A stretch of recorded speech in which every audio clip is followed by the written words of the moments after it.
In the darkest depths of the deepest sea, beyond where all light can reach, there lies a single cave.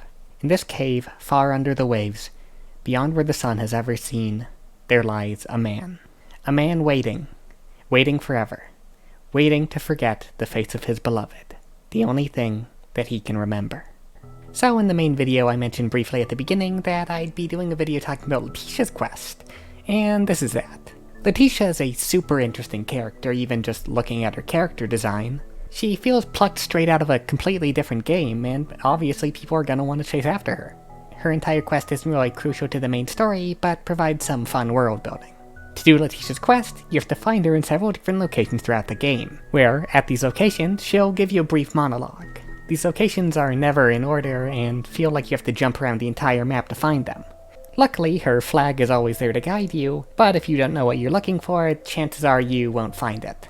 After finding your flag and exploring off to the side a little bit, Robin can talk to Letitia, where, throughout her encounters with her, Robin can start to unravel the story that Letitia's been meaning to tell her. Once upon a time, there was a transcendent named Fitzroy. Fitzroy was the medium of humanity, someone like Royal or Mother. The world was entering a new golden age, and he had little to do. I mean, a ruler in a time of peace needs to keep himself busy.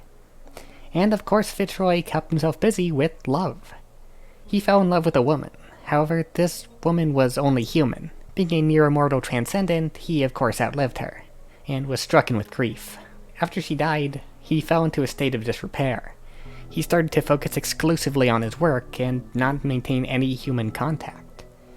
But one day, that all changed. Along came a woman who reminded him of his lost love, a young maiden who had just met him. Despite this, Fitzroy insisted that this was true love. He pined after her from afar before eventually making his move, convincing her to become his wife. The maiden, with barely any life experience, accepted it. She was spellbound by him. He was the ruler of humanity. Who would say no to that? Fitzroy was determined to do something differently from his last relationship. He wouldn't allow mortality to get in the way of love this time. He was able to convince the maiden to offer herself up to the Transcender, to hopefully become immortal, just as he was. However, the process was not kind to her. Instead of becoming a perfect Transcendent like Fitzroy was, out of the Transcender emerged a husk of flesh, a carcass that yet breathed. Its disfigured face seared its visage into Fitzroy's mind. Fitzroy, in his horror, cast her away, disgusted by what she had become. He sealed himself off from the world, eventually retreating to a small cave underneath a deep ocean.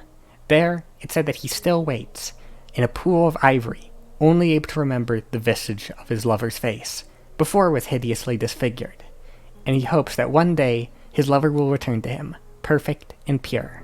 After talking to her enough, Letitia eventually plants her flag at the Glass Strait. In the main story, the Glass Strait just separates the Shard Wastelands and Isi Lugar. It's essentially a loading zone. However, in Letitia's quest, it's where our story will come to an end.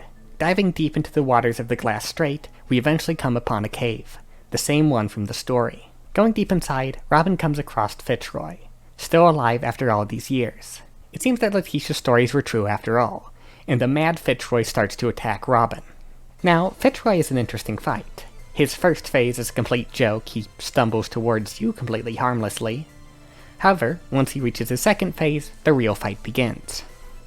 Out of the ivory, he conjures a visage of his lover's face. This creation can only be damaged through bomb shots, and you'll have to jump to hit it.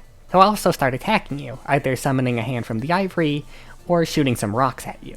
Fire enough bombs into the face, and eventually it'll break open, revealing the true form that his lover took. The red, fleshy monster is now vulnerable to all types of attacks, not just bombs. In this state, Fitzroy also gets a few more attacks. The rocks he throws goes a bit further, and he can throw out some cannons that fire lasers. Keep dodging and go for damage with the Usurper Shot. Its reload time gives you the perfect indicator for when to back off. Eventually, after a hard-fought fight, Letitia walks in. Fitzroy, now on his knees, looks upon her. Ripping off her mask, Letitia reveals that she was the maiden from the story, the one who underwent the failed transcendence. She scorns him for abandoning her, and says that the two of them will die together in this cave, just as it was always meant to be. With that, she thanks Robin one last time, before ushering her out. The cave collapses, and the two of them are never heard from again. Now, Fitzroy in Letitia's story is very interesting. Fitzroy is a type of villain that we are seeing more and more in media recently. He's somebody that might recognize what they're doing and how it affects other people, but believes that they should be exempt from consequences because they're the sort of main character in this sort of story. Fitzroy is just the same as Viego or Barry Berkman or 1,000 other characters that you could probably name from recent media. It doesn't matter what happened to the maiden, it matters what happened to him, because this is his story, not hers. He's a very real type of evil, a selfish person that, while not actively trying to fuck people over, doesn't really care how his actions affect other people. It's hard to imagine the pain that Letitia went through at his hands, being this hideous, disfigured mess, just because he wanted her to live forever. It really shows the cruelty of the one concerned. Even back in Fitzroy's time, they really didn't care what happened to anyone else. The transcendents that led the one concerned have been greedy and selfish from the start. Nothing's changed, this is just the first time we've seen it.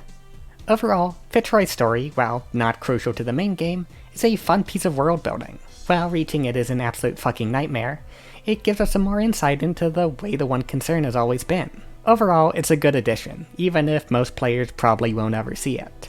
Big stuff is on the way. The next video is already in production. This one, while not a review of a video game, is going to be longer than the usual unrelated video.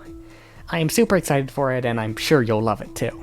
Until next time, have a good one. And remember, don't be like Fitzroy.